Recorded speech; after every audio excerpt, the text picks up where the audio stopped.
Hey everyone, Josh back with scatteredblogger.com, and I wanted to talk about why I am going to host this on Dreamhost.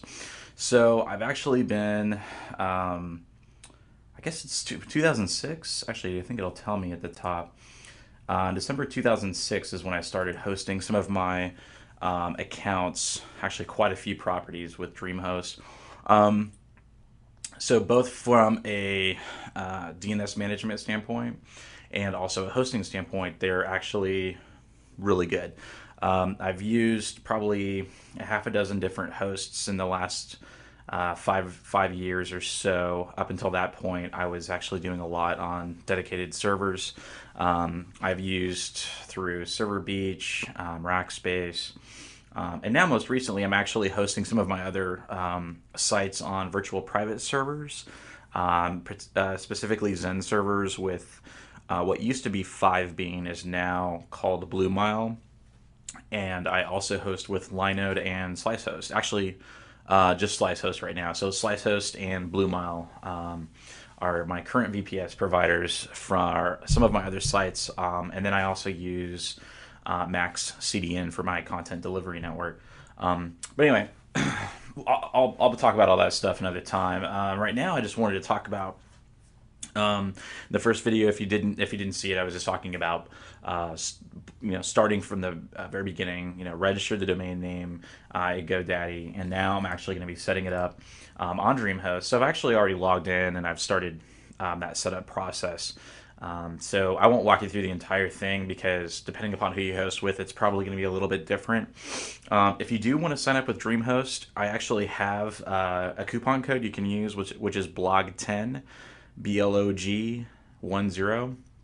It'll save you $10 a year off annual hosting and $20 a year off 2-year hosting. So you can also use the link below to sign up if you want to get that deal, or register who you might already have a host with. So if you want to follow the process I'm going through with Dreamhost, it makes it easy.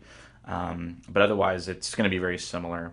So once I've actually set up the host, it usually takes, depending upon your ISP, anywhere from 4 hours to a whole day to actually resolve the name server. So as you can see here, and you can also see on the screen what my username and password is, but that's okay because I'm going to change it anyways. So I'm not really too concerned about that. But as you can see here, after I registered the domain name, it gives me 3 different name servers to use.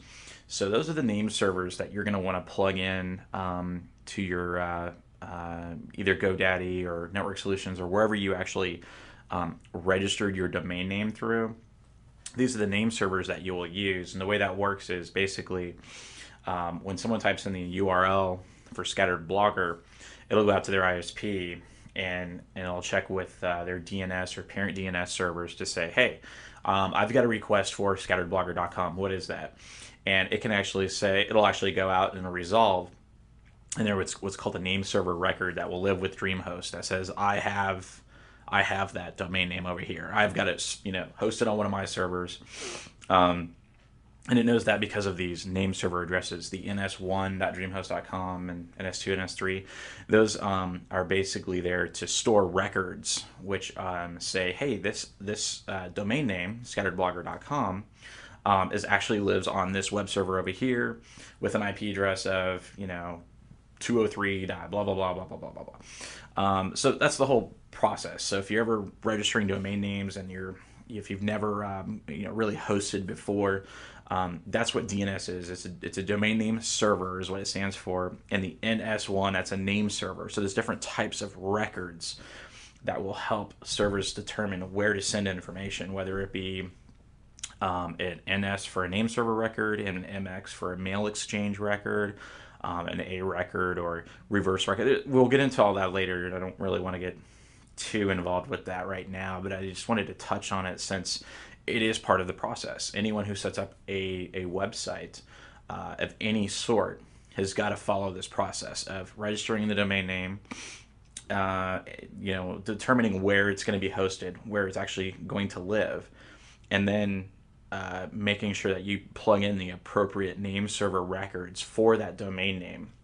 So I'm actually going to go ahead and do that while I'm recording this. So I'm actually gonna go ahead and log into GoDaddy and good old Danica Patrick. Is that on the front there? Can't get wrong with that, right? So I'm gonna go ahead and log in, and I'm gonna go to my account.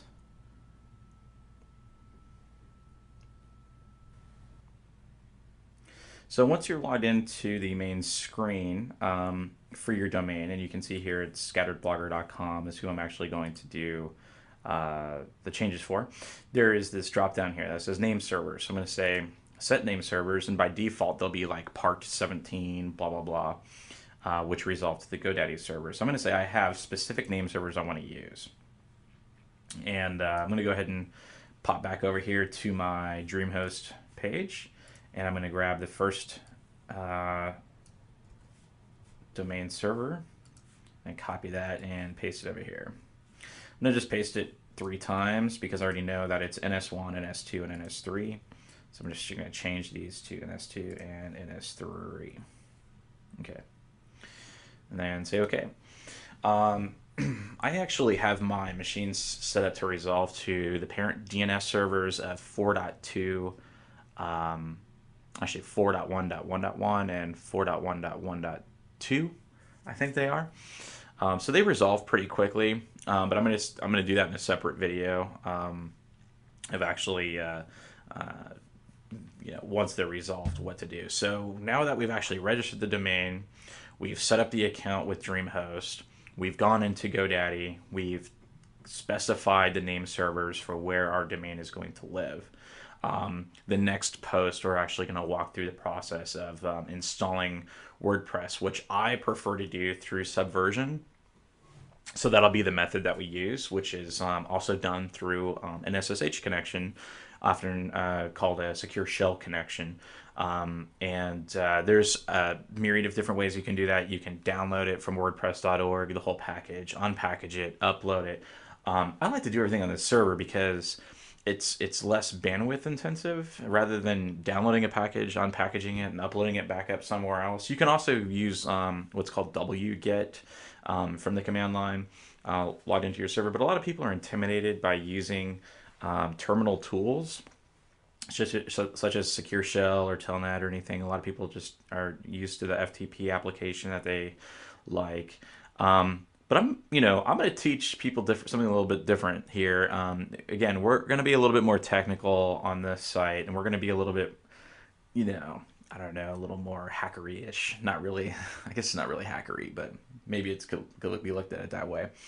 So stick around for the next couple of postings, and I'll show you how the easiest way to do it, and I'll explain why I do it that way also, because I think that's equally important as knowing how to do it is understanding why you're doing it that particular way. So now that you've seen where I've set up the domain and hosted it, you'll be ready for the next step. Any questions along the way, please hit me up. I also set up YouTube channel under Scattered Blogger, where a lot of these videos will live, as well as feel free to email me there, scatteredblogger@gmail.com. You can also hit me up on Twitter on my personal account, twitter.com/JoshCaza, JoshCaza. So with that, I will catch you on the next round.